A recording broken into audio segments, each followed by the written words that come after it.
And as I say, it's a pleasure to talk to you, and it's a great honour for us at CPI and as me as editor of Same CNME here. to get the opportunity to speak to such a leader like Alpha Data in terms of the systems integration industry. But I just want to, obviously, we've talked about COVID-19. I think it's impossible to avoid um, Yeah, the yeah. new norm, as they call it, and whatnot. But look, as I said, just want to talk to you about Alpha Data's early response to the pandemic. I know some companies were a little bit quicker, some were a little bit slower. What was your sort of strategy? What was your response, and how have you dealt with it? Yeah, actually, when we started, and I'm talking now early in the year, maybe January, February, the news were leaking to us. And if you come to it from a sort of the direction of being concerned for your people rather than academic interest in what's happening in Wuhan, what's happening here and there.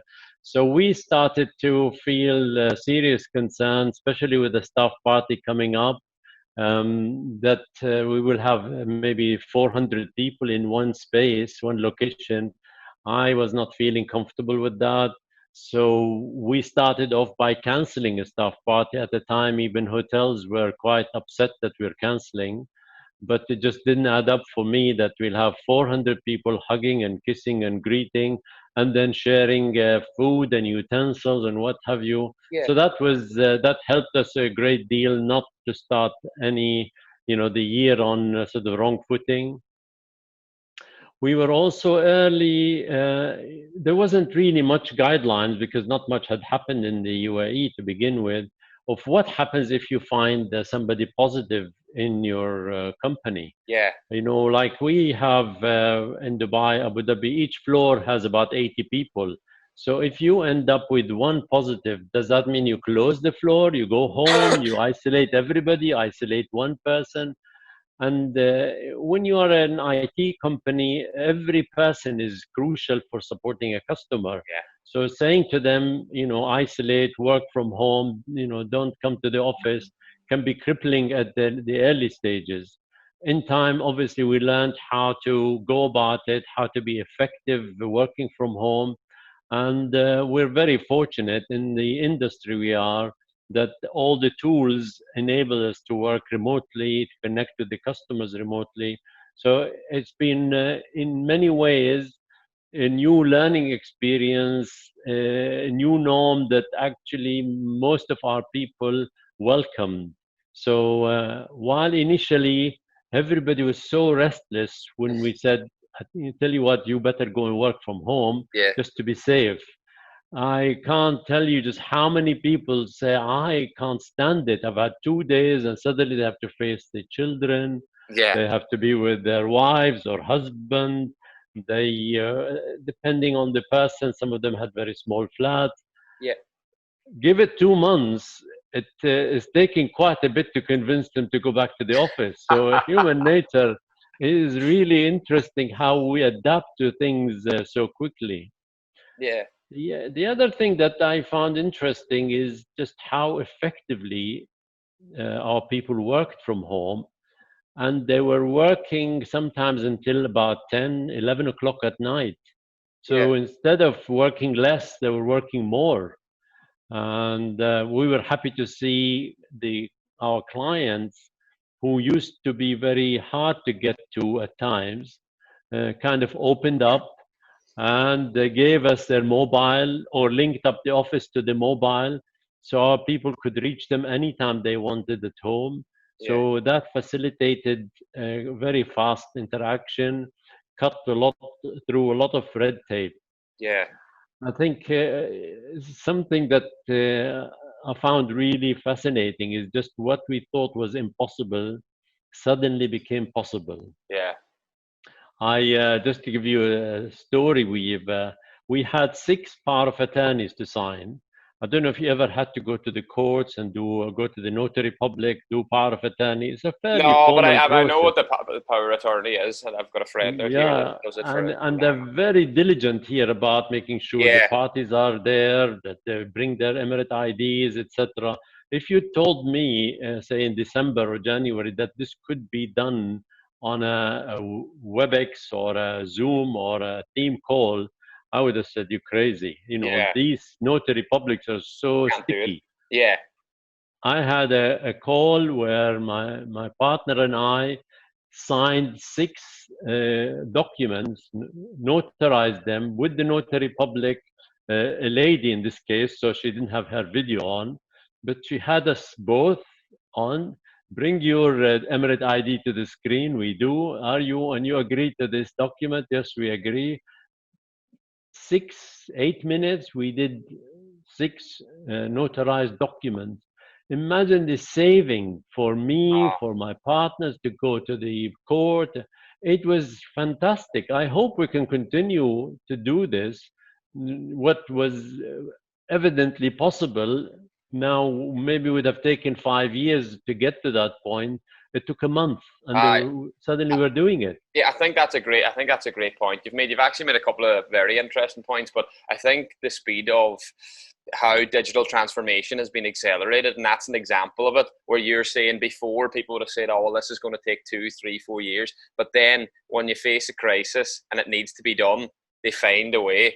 So I think that's a very interesting point. And also I think the point what you made about that sort of cultural mindset in terms of working in the office. People really like working in the office. Some people like working from home, and the challenges they face at the start. But now, as you say, what's the future of the work office going to look like? Is there going to be a hybrid model where people work 2 days in the office, 3 days from home? What do you think will be the future in terms of working from the office? Do you still think majority of companies here in the Middle East, in terms of the organizations, will want their staff in the office going back to that 9 to 5, 9 to 6 mentality, or will there be more flexibility and autonomy in terms of the way they work? How do you see it?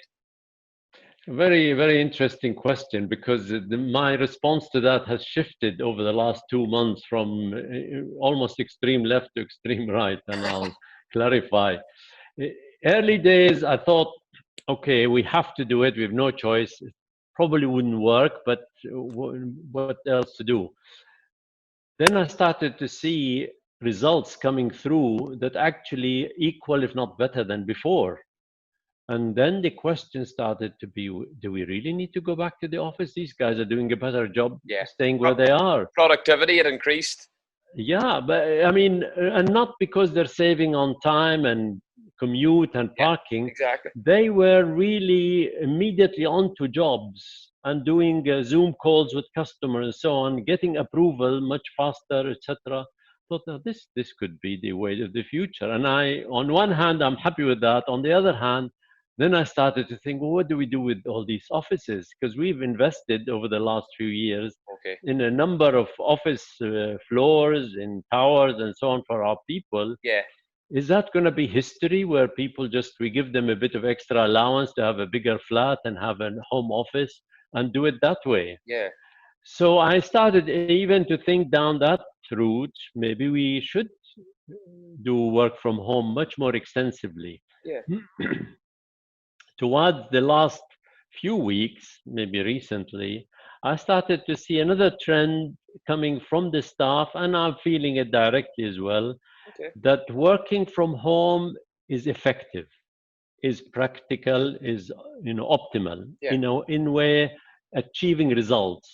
But it does not work as far as creating a culture, creating connectivity, having human touch. Yeah. Like we could talk, you and I, for the next hour. I bet it's very hard to become friends over a Zoom call. Definitely, 100%. Yeah. I wondered, why is that? And then started to echo with my staff that unless I see my colleague, it's very hard just to see an icon on a screen and connect with that. Yeah. I That's a also very used good to point. do meetings, and after half an hour, 40 minutes meeting, I finish and I would say to my wife, I don't know why I feel exhausted. It was just an easy meeting by the look of it. Yeah. Then I realized mentally, I'm trying to fill in gaps that a Zoom call doesn't solve. I'm trying to read body language. I'm trying to read the eye movement, the facial movement, to fill in, to understand what the other person is signaling to me. Yeah. When I sit with them in the flesh, face to face, I relax and we chit chat and we laugh and walk away as friends, kind of thing. Yeah. Not so much on Zoom or on No. any of the Any video of the video conferences. conferencing tools. Yeah. So I'm now of the mindset that it's a combination. It has got to be.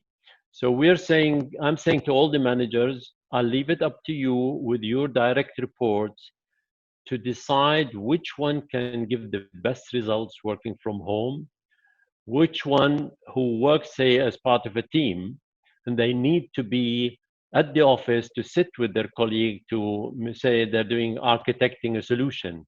They Yeah. need to chit chat and find the optimum solution. Some people have children and they're teaching them at home. They have to be at home. Some are commuting, say, from Sharjah. Yeah. I mean, it's a killer to go an hour and a half each way. It is. So there is no final answer, but there is definitely a need for a physical contact as well as the productivity aspect, the optimum work from home solution. You need to try and find a happy medium Yeah. so that you can maintain a culture.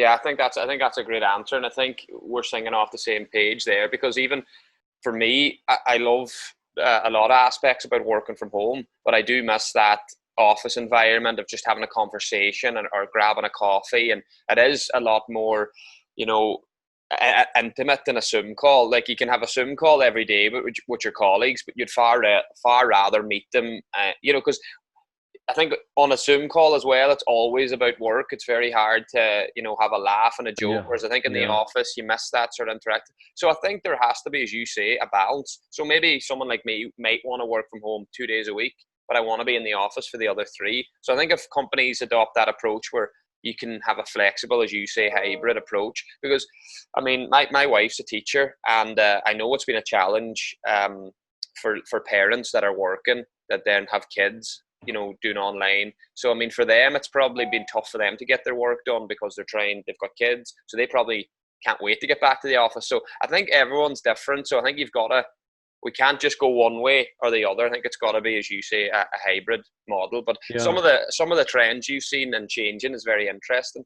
I found that very interesting. Yeah, yeah. Well, I've seen companies, whether you're at Twitter or some of the companies says now you can work forever from home.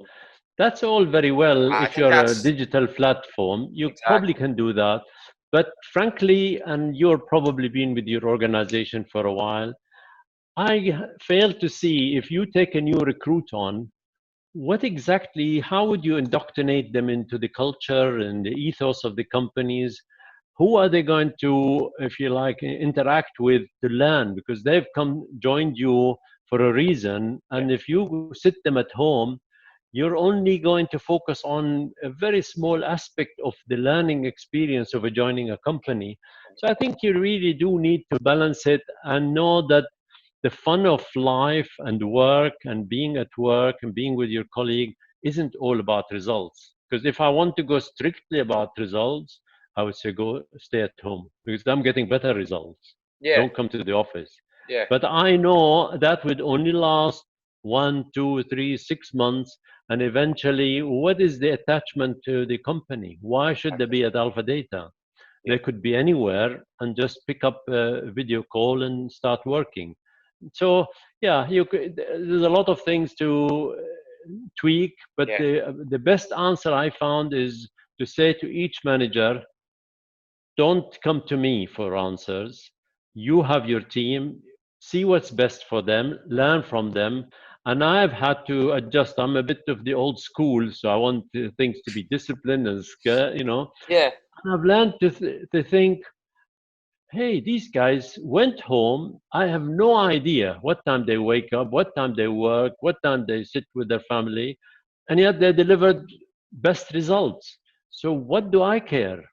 yeah, I don't care if they come and what time they come. We used to have all kind of systems to control attendance and this and who's yeah, coming, who's gone. yeah, I don't care if you don't come ever, if you deliver the results. exactly. So it's amazing. Been a tough time, but it's been a terrific 2 or 3 months from a learning experience.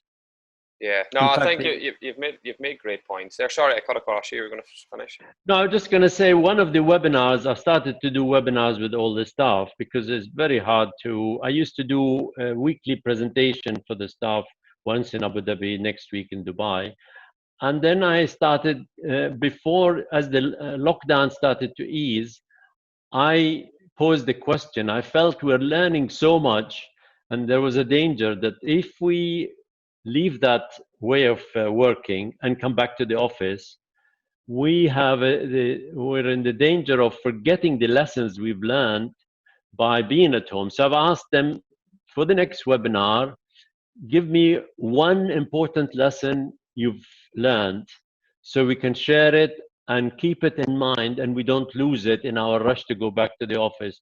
And you'll be amazed with some of the answers. And if we have time, I can tell you some of them, but there really are good insight of the value of this working from home versus office, etc.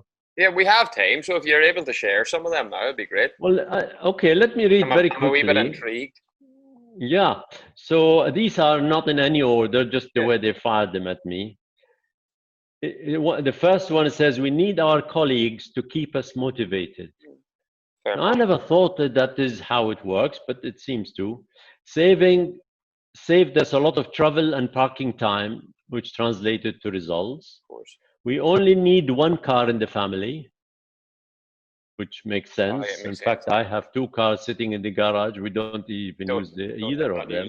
Yeah. We learn to balance work, health, and family and hobbies, and give each its due. It's amazing when you think somebody at age 40 or whatever, now they're saying they've learned to balance in 1 month, they've learned to balance. We've learned to save and invest and plan for the unexpected. We all live day to day. Yeah. Customer trust importance in such time. Customer trust is very important in such time, because we found out that customers cannot talk to 50 suppliers or system integrators. They find 2, 3, 4, maximum 3 usually to talk to, because if they don't want to do that from home, it's usually a senior person. Yeah. So if you have the trust relationship, you're the one that they'll talk to. Of course. I think obviously you've already highlighted at the start of this interview that in February, which was really early, you decided to, call off the annual party you had, which was a very proactive measure. But as you said, it was ahead of the curve in terms of nobody else was doing stuff like that. So you obviously recognized the threat. So I just wanted to ask you, there is a bit of a contradictory sort of information, as you just touched upon, on COVID-19 and stuff. I mean, even here in the UAE, we've had, restrictions scaled back, then they've been put in place again. I think I don't know if the travel ban's still in place between Dubai and Abu Dhabi and whatnot, but just in terms of, as you just touched upon in general, about herd immunity, all these different things, whole lot of contradictory issues. How's that impacted your decision making in terms of your day-to-day decisions and your plans for the next quarter? Are you just being conservative because you have to take it because the situation's constantly evolving, or how have you done that? Yeah, Mark, we have about 1,600 staff members. So it's a really big responsibility, and everything I say and do could help or hurt somebody. So I have to be very careful that I don't misguide them in one way or the other. But I have also to tell them that there is no truth out there. If you think there's a truth, this specialists disagree vehemently, all of them. CDC says something in the US, here we hear something, in another country. So in the end, there is only one truth, is we have no answer, we have no vaccine, and we have to live with it for months. And the only thing we know to do is keep a good distance, wear a mask, and don't do something stupid, go joining in a big crowd or where you subject yourself and, more important, your family, because you go out there, you bring it back to the home. Exactly. And especially if you have older people at home. Other things you learn, because the young ones can be quite reckless. They feel, invincible. Invincible, yes. And you read recently, actually, even if you are asymptomatic, they discovered that young asymptomatics could have damage to their lungs and liver, and they're not aware of it. It is happening. They've done their research. So you never want to be careless. Exactly. And it doesn't cost you anything to extra cleanliness, sanitization, a mask, and if necessary, gloves, Yeah, and live with that until somebody says, here is an answer. And frankly, even if there is an answer, what's the answer? A vaccine that is barely tested because everybody is dashing to say I was first? A vaccine needs years of proving to see there's no side effect. yeah, It doesn't hurt you more than the disease itself, exactly. etc. It's not a And quick we're fix. not gonna It's gonna take be time. stupid for us to just jump on it by the thousands and millions and do it. Exactly. So, yeah, I do have concerns, and they're twofold. One, and it's more economic concerns Yeah, rather of than course. health concerns. Yeah, That's the background. Health concerns, everybody has that yeah, concern. But the economic concerns is really quite serious. I don't know if you heard of the terminology, what they call when they hammer and where you open up for a while and then you have to lock down, then yeah. open up and lock down, depending on if it gets second wave, third wave, etc. Yes. Yeah, Well, honestly, this kind of lockdown would damage the economy endlessly. yeah, A secondary lockdown, people will despair. yeah, First one, people were cooperative. I don't think whether it's yeah. US or UK or even here, Yeah. people will tolerate a second lockdown. No, I don't think they will. So that will be really damaging. The other thing I'm concerned about, and I saw it for the first time yesterday, I went to a mall. I'm over 60, so it has been not been possible to go to malls, Of course. but now they changed it to 70, so I was able to. And I go mostly just to get the pulse of the place. Yeah.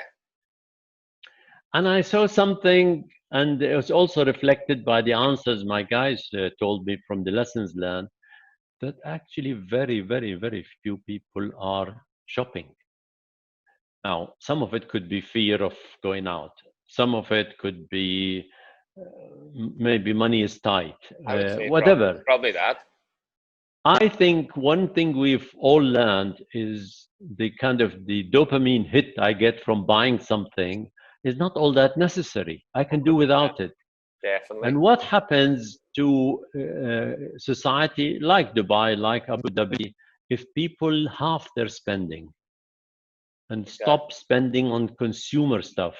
Yeah, they have essential, but that would be huge impact on economies worldwide, but even more so, say, like in Dubai, which depends on shopping, depends on malls, etc. So does Abu Dhabi to a lesser degree. Yeah. What would happen there? So the Huge whole economic real consequences there. economic engine grinds to a halt if if that happens, and that is not something you want to try and fix.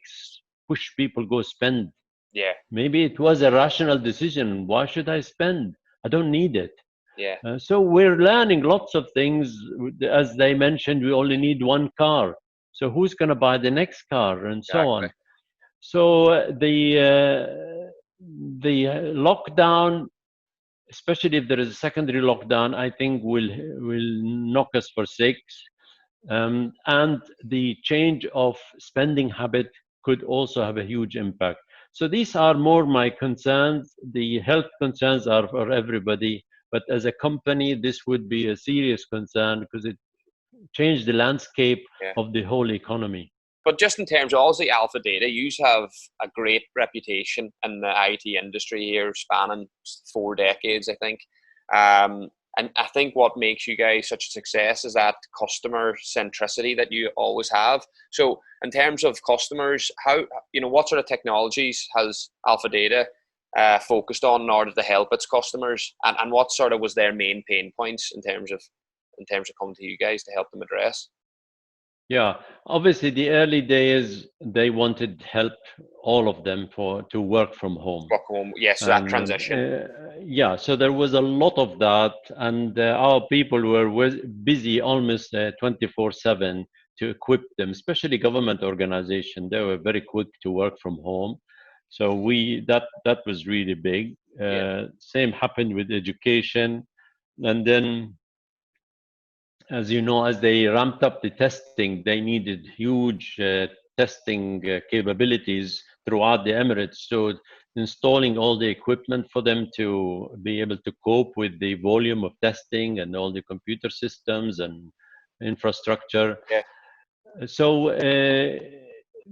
the trust, like I said earlier, the good relationships enabled a lot of our customers to just say, go ahead with it, and I'll get you the paperwork. Yeah. Now, that cannot happen without a lot of history, because we're taking a risk, they take a risk. Yeah.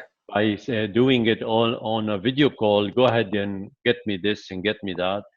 But we've trusted them, they've trusted us for years and years, and it continued. So I think this can only be reinforced. We are very fortunate that that sector is the most essential one for remote operation. You know, being in IT, everything is based on that. I'm not so sure that longer term, that when you want to be doing more major solutions, that you can do everything, you can design a solution, implement a solution all remotely. Yeah. Now we're in a sort of a period where a lot of investment to operate in a different way. But this will phase out, and we have to go into the next phase in the summer where new ideas, new solutions. But I think what seems to be happening with a lot of our customers, just like we are discussing, they're seeing a new norm. And are we operating, are we designed, our offices, our operation, are they all suitable for this new norm? Okay. And I think they're finding, no, that's not true. And they're starting to call us and say, okay, how do we restructure ourselves? We don't need all this. This is not the best way to do it. I mean, I gave you the example of the notary public. Yeah. If you come to the Abu Dhabi courts, it's a huge setup with people and queuing, and you take tickets and so on. All of it almost useless if you could do it online. Yeah. So there's a lot of shifting to happen. I'm quite optimistic that this will, if you like, that is sustainable. There will be lots of business for some people. Yeah. But we must not forget, we don't live in isolation. This is, if nothing else, COVID that taught us. It's one global village, if you like, is the world. We're all affected. We're all connected, yeah. Yeah, I mean, I was surprised to find the Swedes who did not lock down actually were just as affected as Norwegians who did lock down, because they are part of a Scandinavian market. Yeah. And when somebody's affected, you can't say, I didn't lock down, so why is my economy down? We're all connected and we will all be affected. So I see two factors that affect us.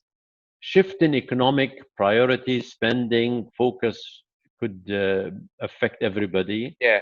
Two, we, in our preoccupation with the COVID, we forget about the situation with the oil. The oil prices, and that has sucked a lot of money out of the system. It has, yeah. And that doesn't help. No. And thirdly, people seem to have some issue really with their thinking. As soon as there is a crisis, and we've had enough of it, they stop paying, because they think it's a 2008 financial crisis, and it isn't. No, they think if I pay you and I don't get paid, I will have a cash flow problem. So they stop paying. Well, we both know money is the grease of the engines. If you stop paying me, I stop paying him, and everybody. Everything gets shut down. Seizes up. So I have done everything I can to convince anybody who would listen, please pay up. Yeah. We pay as fast as we can, because money doesn't earn hardly anything in the bank. It's almost zero. So why hold my money and I hold your money? Let it flow. Yeah, exactly. So we've talked at the level of government, banks, private, you name it. And it's happening, but not as fast as I would like. As you like. So what phase are we at now? I think you spoke that, like, obviously there was the initial transition where we're all working remotely. So you're saying now we're at a phase, it's kind of called the new normal, but we need to be focusing on investment and ideas. Is that what you're saying now? It has to be the next phase of thinking. Am I right? Did I pick up that right? Yeah. Yeah, I think we are in the phase of first seeing that sort of a hybrid between working remotely, working from the office will come about. Yeah. There no single answer, whether you are private or government. There's a combination that has to work, and that people will find the best combination for their organization. We learn that you can't trust people. They are responsible. You can let them get on with it Yeah. and decide what's the best way for them to deliver results. And you don't have to worry. If you have all the systems in place, the dashboard, the parameters to measure results, I don't have to worry what Mark does Yeah. with his day if Yeah. I get the results. Now, if you didn't have systems in place to measure, you would be in darkness and you wonder and start Yeah. speculating. Yeah, It'd be so tough. it's up to you to put the right systems in place to measure performance. So 100%. I think we're coming to that. Um, as our customers, as they adjust, they are inviting us to sit with them and look at a more creative solution going forward, so they don't, if you like, carry on. The worst thing you could do is hanker for going back to how it used to be. How it used to be wasn't necessarily a good idea, wasn't the most efficient thing to do. And this gave us a very, very inexpensive way from an operation point of view to try a new normal. And I say, for God's sake, take advantage of that. Don't rush to go back to how it used to be. Exactly. And I think a lot of people, whether they deliberately, consciously or not, they're learning these lessons. I mean, look at the education. Education is making a huge shift. Oh, huge. Yeah, my wife's Yeah, a teacher. I've so seen it firsthand, so it's yeah, incredible. so that is a big lessons. Yeah. Universities, are we going to shift? I think so. We'll shift in a big way from this expensive university Oh, yeah. sort of attendance and spending tens of thousands of dollars or pounds or whatever. So there are lots of things we hope to be part of the journey to adjust to the new normal. Some people will not adjust and rush to the old, and I Yeah. think they will be left behind. I want to finish off. You've kind of touched already on those benefits. I think what you're saying is there's a lot of benefits to COVID-19 in terms of the way it's changed our thinking and how about we can almost reinvent ourselves. Would you say that that's a fair assessment, that although we've encountered a lot of challenges, there'll probably be a lot of economic hardship until we get back to normal, but the new future, the new normal, has provided everybody with an opportunity to rethink and reorganize. And I think that's, as you say, an opportunity for them to capitalize on. Would you agree with that? Yeah, definitely. I think it'll be interesting to have a chat in 3 months' time. Yeah, It's like everything you say today could be debunked tomorrow. So it's very yeah, hard. I would say, yes, it's been a great opportunity to learn on a yeah, very fast track. And we have to live our life cautious, keeping distances, don't get stupid, don't go without a mask. Even if it's an overkill, go for the overkill, it doesn't matter. But I do think, as you say, we do need to have a hybrid. We will operate probably 50% mostly from the office until we adjust offices for distances. So the learning journey is going on, and I don't think it will end anytime soon. It'll be maybe September time before we have got enough solid information. There are a lot of people who are concerned about flights, about yeah. seeing loved ones, going for treatment, whatever. Every day is a new experience, but those will taper off as we settle down, and maybe we'll be wiser by the day. So sometime in the near future, we can have a chat and see whether what we're saying today proves to be prophetic or stupid. We'll find out. Fayez, brilliant. I think that's a fantastic way to finish the interview. You summarised everything very, very well. And I think what struck a chord with me, I found the interview very fascinating, but just there is, it is an evolving situation. So like what we're talking about today now, as you say, could be debunked in 2 or 3 months. So we'll definitely need to get on a call maybe around September time and end of September and see what the problem is. But look, it's been an absolute pleasure to meet you through Zoom. But hopefully we'll be able to grab a coffee sometime soon, whether it's in Abu Dhabi or Dubai. But it's been a pleasure speaking to you, and just thanks a million for your time, and thanks for a great interview. Well, thank you, Mark. It's also been very enjoyable for me. You're a great interviewer, and I see you're really kind of internalize a lot of information very quickly and reflect on it. So I agree. It would be fun in September to sit and chat and learn something from what's happened.